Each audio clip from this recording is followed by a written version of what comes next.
Hi friends, কেমন আছো তোমরা সবাই? তো দেখো, সকালে ঘুম থেকে উঠে পড়েছিলাম।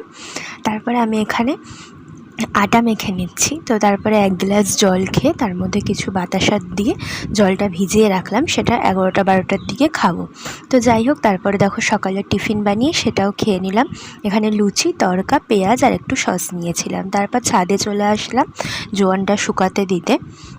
তো দেখো, এখানে কিছু নতুন গাছ লাগানো হয়েছিল। গাছগুলোর নাম পরে আমি তোমাদের জেনে বলে দেব, কারণ সব গাছ বাঁচে না, ছাদে যা রোদ্দুর বাঁচতে পারে না। তো যাই হোক, পরে বলবো। তারপরে দেখো, এখানে 1 বাটি জাম নিয়ে নিয়েছি। সেগুলোকে এখন নুন দিয়ে ফাটিয়ে খেয়ে নেবো। এগুলো আমাদের বাড়ির গাছের জাম। তো দেখো, এগুলো অনেক বড় বড় আর দারুণ খেতে। তো যাই হোক, ভিডিওটা ভালো লাগলে তোমরা অবশ্যই লাইক করে দিও, চ্যানেলটাকে সাবস্ক্রাইব করে দিও। আর তারপরে দুপুরবেলা খেয়ে নিয়েছিলাম পোলাও আর চিকেন কষা। পোলাওয়ের রেসিপিটাও খুব তাড়াতাড়ি তোমাদের সাথে শেয়ার করব। তো চলো, টাটা।